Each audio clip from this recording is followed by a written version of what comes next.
સુરત જિલ્લાના અબ્રાના ગામની જમીનને લઈને છેડાયો છે જંગ અને આ જમીન પર આવેલું છે હજારો ભક્તોની આસ્થાના કેન્દ્ર સમાન અમરીશેશ્વર મહાદેવનું મંદિર।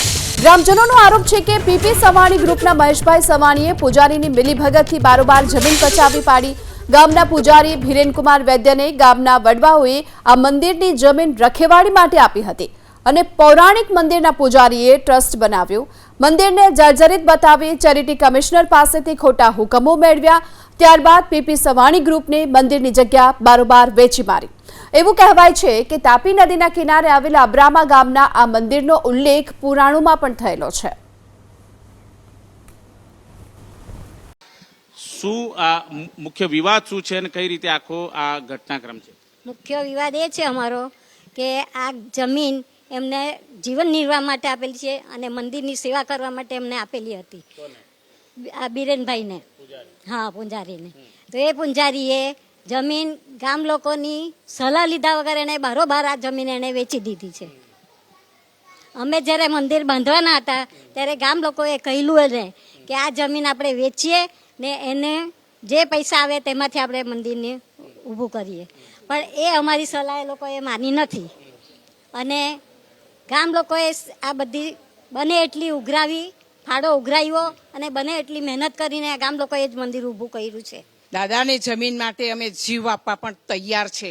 આ કૌભાંડ અમે અગાડી ચલાવી શકવાના નથી। મહેશ સવાણી હોય કે મિતુલ સવાણી હોય, અમારા મંદિરની ટ્રસ્ટની જમીન છે ને મંદિરમાં જે બીરેન પટેલને પૂંજારીને જે જમીન આપેલી હતી તેને જીવન ચલાવવા માટે આપેલી હતી અને એનું મંદિરની સેવામાં જે કંઈ કામ માટે ઉપયોગ આવે તે માટે આપેલી હતી। એને વેચી ખાવા માટે નહીં કે એના ધંધા માટે નહીં।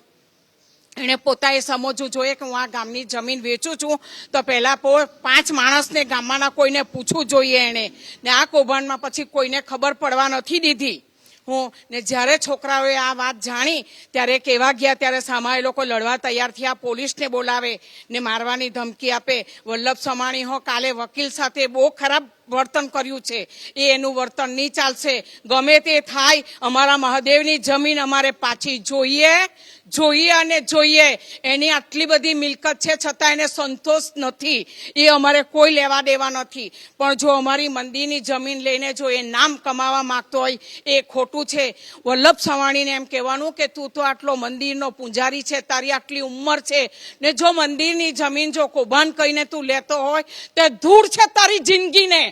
પૂંજારી અને એને કોઈ એવા મોટા હોદ્દા મળે એટલે અત્યારે તમને ખબર જ છે કે જમીન એટલી બધી સોનાની ઉપરની ગઈ છે એટલે બધાની નજર એના પર પડે અને જે માણસ ભગવાનનું ખાય એ કાં સુખી થાય? માણસને તો છેતરીને બહુ મોટા બની ગયા તો એને હજુ સંતોષ નહીં થયો તે આ ભગવાનની જમીન પર હોય એને દાહ રાખીને જમીન જે આ પૂંજારીએ વેચી અને જે માણસે લીધી એ મોટો એટલો માણસ છે કે જ્યાં જઈએ તમે પાછળ જ પડીએ, જ્યાં જઈએ ત્યાં એના હક માગવા સારું પાછળ પડીએ છીએ। એટલે અમને ખરેખર એ વલ્લભભાઈ પાસેથી ને પૂંજારીને પણ જે હોય તે એ લોકો જાણે, પણ અમને અમારી જમીન મહાદેવની છે, અમારી જમીન નથી, ભગવાનની જમીન। જો ભગવાનને જ આ જમાનામાં નહીં છોડતા હોય તો પછી એમાં લેવાનું શું? આ દુનિયામાં ભલભલા માણસો આજે કેટલું કમાવા સારું બધું જ કરે છે, પણ આવા કૌભાંડો કરીને જો કોઈની દીકરી પરણાવે ને કોઈને ત્યાં દાન કરે ને એને વ્હાઈટ બનાવે એ ખોટી વસ્તુ છે। એણે અમને ગામ લોકોને જાણ કર્યા વગર બારોબાર આ જમીન વલ્લભભાઈ સવાણી એમનો પુત્ર મિતુલભાઈ સવાણીને વેચી દીધી છે। એણે હું મેળા પેપડા કર્યા એ ખબર નથી, ચેરિટી કમિશન બનાવ્યું એમાં એને જૂઠું ટ્રસ્ટ ઊભું કર્યું, એક ઢબકાર પેપરમાં એક કોપીમાં એ લોકોએ નામ કર્યું, એવી રીતે એણે ફ્રોડ કરીને એણે જમીન વેચી દીધી છે। ગામ લોકોને અમને કોઈને ખબર પડવા નથી દીધી ને એ જમીન અમને પાછી જોઈએ ને બીરેનભાઈ વૈદ્યને કહે છે કે તે ફ્રોડ કર્યું છે વલ્લભભાઈ સવાણીને કે તે લીધી તો ટુ બી ગુનામાં જ કહેવાય। તમને બી ખબર હતી તો તમે કેમ આ જમીન લીધી? તમને તો કે બીરેનભાઈએ તો વેચી જ, એ તો ગુનેગાર જ છે, પણ તમે શું કામ લીધી? તમારી પાસે બહુ જમીન હતી, તમે આ શું કામ લીધી? એ કાલે બહુ દલીલ કરતા હતા વલ્લભભાઈને, મહેશભાઈ કે મહેશભાઈને કે તમને કેમ ખબર નથી પડતી કે આ જાગતા જોડ મહાદેવ છે, મહાદેવનું જે ખાય એનો જીવનમાં કોઈનો ઉદ્ધાર થયો જ નથી। કૃષ્ણ ભગવાન બી કૌરવોને એ કરવા આવેલા હતા સમજાવવા માટે કે આ કેમ રૂપ આ જમીન આપી દે એને દુર્યોધનને કીધું પણ દુર્યોધને પાંડવોને નહીં આપી ને એનું નહીં માન્યું ને એનો નાશ થયો તેમ વલ્લભભાઈને અને મહેશભાઈને કે તમારો બી નાશ થાય, આ જમીન અમને પાછી આપી દેવું. જે મંદિરના પટાંગણમાં બેઠેલા છે તે બધા અબ્રામાના ગ્રામજનો છે અને નહીં કે અમે પર્ટિક્યુલર પોતાના હક માટે લડીએ છીએ. અમે ફક્ત અને ફક્ત અમારા પૂર્વજોએ મહેનત કરીને જે જમીન આપેલી હતી એ લોકોને કે તમે જમીન નિર્વાહ તમારું ગુજરાન ચલાવજો કે જેથી કરીને તમને તકલીફ નહીં પડે, તે આજે વર્ષો જતાં તમારી એ જમીન પર દાનત બગડી ગઈ ને તમે અમારા ગામના થકી તમને મળેલી હતી આ સંપત્તિ, તો તમે કોઈને કાનો કાન જાણ નહીં કરી. આ ગામનો એક પણ વ્યક્તિ તેને જાણ નથી કે આ અમારા ગામની જમીન જે અમે એ લોકોને આપેલી હતી ચેરિટીમાં તે એ લોકોએ વેચી દીધી અને ટ્રસ્ટમાં પણ એકનું નામ નહીં, બધા જ બીજા બધા જે બહારના હોય તેનું નામ. તો શું આ કોઈ પણ ગામમાં એવું નથી કે આજે અમારા ગામમાં આ વિડીયો જેટલા જોતા હોય તેના માધ્યમ થકી પહોંચાડવું જોઈએ કે આજે અમારા ગામમાં થયું, કાલે ઉઠીને તમારા ગામમાં થાય તો તમે શું કરો આ વસ્તુમાં? અમે પોતાના પર્સનલ હક માટે નથી લડતા, એટલે અમે એ લોકોને થોડા પૈસા ચૂકવવાના હતા. ચૂકવવાના તો વલ્લભભાઈ સર તમારે ચૂકવવાના, તમારું જે સંસ્થા છે તેણે ચૂકવવાના. કેમ? કારણ કે તમને એ બીરેનભાઈ અને એનો પુત્ર શાલિન વૈદ્ય તમને ઉલ્લુ પટાવ્યા છે ને તમને અંધારામાં રાખ્યા છે. 2019ની સાલમાં જો ગામ લોકોના ખર્ચે જીર્ણોદ્ધાર થયેલું હોય તો 2023માં આ મંદિરમાં પોપડા કઈ રીતના પડે? સૌપ્રથમ આપણે જોઈએ તો ચેરિટી કમિશનરે આ બાબતે કોઈક વ્યક્તિની નિમણૂક કરી અને કોઈ બી કોર્ટ કમિશનર કે ચેરિટી કમિશનરની કચેરીના યોગ્ય માણસની નિમણૂક કરી અને સ્થળ તપાસ કે એનું નિરીક્ષણ કરવામાં આવેલ નથી. એટલે અમારો મુખ્ય ઉદ્દેશ એ કે શરૂઆતથી જ આમાં ફ્રોડ છે. તો આખું ષડયંત્ર ઢબકા ન્યૂઝપેપર પર ચાલ્યું ગયું છે અને ચેરિટી કમિશનર પાસેથી એમણે ઢબકા ન્યૂઝપેપરમાં આની એડ આપવા માટે પરવાનગી માંગી અને એ ઢબકા ન્યૂઝપેપરે એટલું બધું ફ્રોડ કર્યું છે કે 8 ટનનું પેપર એમણે ફક્ત ને ફક્ત ચેરિટી કમિશનરમાં રજૂ કરવા પૂરતું એક જ કોપીમાં છપાયું છે અને એ જ દિવસના ઓરિજિનલ પેપર કોર્પોરેશન લાઇબ્રેરીના અમારી પાસે છે, તો એમાં કોઈ એડ નથી. એ જ રીતે એમણે 3 પેપરમાં આવી રીતે બીજી જમીન બી વેચી છે. એ 3 પેપર અમારી પાસે મોજૂદ છે, ઓરિજિનલ પેપર. અને માંગણી છે તમારી, ક્યાં સુધી લડત લડતા રહેશો? અમે તો જ્યાં સુધી આખરે સુધી લડત લડશું, અનશન પર બેહવું પડે તો અનશન પર બેસશું. આ મીડિયાના માધ્યમથી એટલું જ કહેવા માંગુ છું વલ્લભભાઈ સવાણીને કે તમે આટલી મોટી હસ્તી કહેવાય, તમે એક બાજુ એમ કે હું દીકરીઓના લગ્ન કરાવું, એક બાજુ એમ કે હું આ સમાજ સેવાના કામ કરું. આ સાહેબ બધા આસારામ બાપુ જેવા ઢોંગી ઢૂંટાળા આ લોકોની પાસે કંઈ બચે મૂકે નહીં સાહેબ. આગલી પેઢીઓ જમીન આપી ગઈ મહાદેવને પૂંજારીને જીવવા માટે અને આજની પેઢી મહાદેવની જમીન ખાવામાં આવી ગઈ. આપણા પૂર્વજો એમ બી કહી ગયેલા કે હરામની વસ્તુ આવેલી એક પેઢી ચાલે, 2 પેઢી ચાલે ને 3 પેઢી ચાલે, ત્રીજી પેઢીઓ તો પતી જ જાય. તો મને તો એવું લાગે કે મિતુલભાઈના છોકરા વાપરવા રહે કે કેમ? આપણો શ્રાપ એને. ગામજનોનો કોઈ સ્વાર્થ નથી કે આ જમીન અમારા નામ પર પાછી થઈ જાય. આ જમીન પાછી રહેશે મહાદેવ પાસે જ અને આ જમીન મહાદેવ પાસે જ રહેવી જોઈએ. એ જમીન જ્યાં સુધી અમારી પાસે આવે નહીં ત્યાં સુધી અમે લડત ચાલુ રાખશું.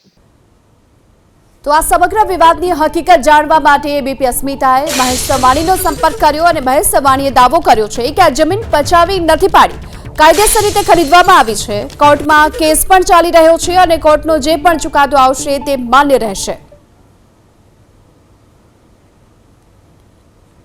ચેરિટી કમિશનર ત્યારે જ આપે કે એ જે તે ટ્રસ્ટ વેચવાની પરવાનગી માગે. ચેરિટી કમિશનર કોઈ પાસેથી સામેથી નથી જતા કે તમે વેચવા તમારી જમીન કાઢો. જે ટ્રસ્ટ પોતાની જમીન વેચવા માટેની પરવાનગી માગે એને ચેરિટી કમિશનર જે તે સિટીના હોય એ એમને આપતા હોય છે. અમે જે જમીન લીધી છે એમાં એક નાની એવી ડેરી પણ નથી અને અમે કોઈ મંદિરની જગ્યા હયાત મંદિર હોય તો અમે તો ભગવાનના ઉપાસક છીએ, ભગવાનના સામાજિક કામ કરવાવાળા માણસો છીએ, તો એવી જમીન અમારે શા માટે લેવાની હોય? એક્ઝેક્ટ પીપી સવાણી સ્કૂલની સામે આવેલી આ જમીન હતી એટલે અમે ચેરિટી કમિશનરની મંજૂરીથી એ જમીન અમે લીધી. નંબર 4, એમાં એક વકીલ છે, એક કોંગ્રેસનો કાર્યકર્તા છે, અગ્રણી છે.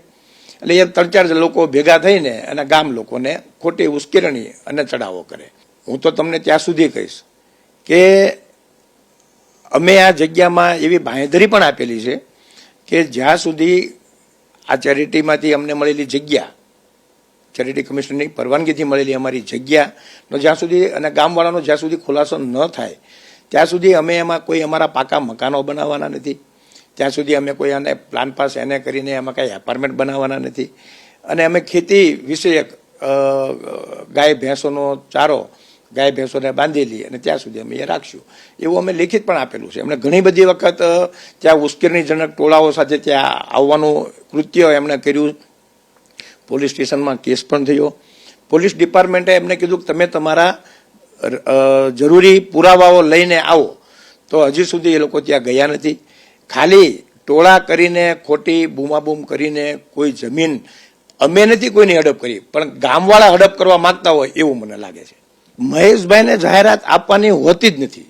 મહેશભાઈને જાહેરાત વાંચવાની હોય છે.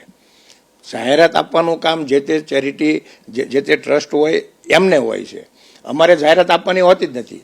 મારે મારી જમીન વેચવી હોય તો મારે 10 દલાલોને આપી કે 100 દલાલોને આપી, મારે કેટલાને આપી એ મારી મરજી છે. મારે વેચવાવાળાની મરજી હોય છે.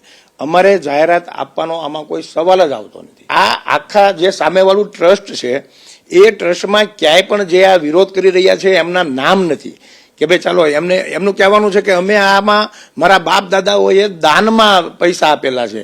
તો દાનમાં આપેલું પૈસા હોય તો એમાં એમનું કંઈક નામ તો હોય ને. 20 વર્ષથી 20,000ના ભાડા પટ્ટે 20 વીઘા જમીન આપી છે. અમને ખાલી 3 વીઘા 20,000ના ભાડા પટ્ટે આપી તો પણ ગામવાળાએ વિરોધ કર્યો. વિરોધ કરવો એ કોઈ પણ રીતે વિરોધ કરી શકે. જેને વિરોધ જ કરવો છે, હવે એમની પાસેથી એટલા માટે વિરોધ નથી કરતા કે એમની પાસેથી બીજું કંઈ મળે એમ નથી, અને અમારો વિરોધ એટલા માટે થઈ રહ્યો છે કે તમે અમને કંઈક આપો.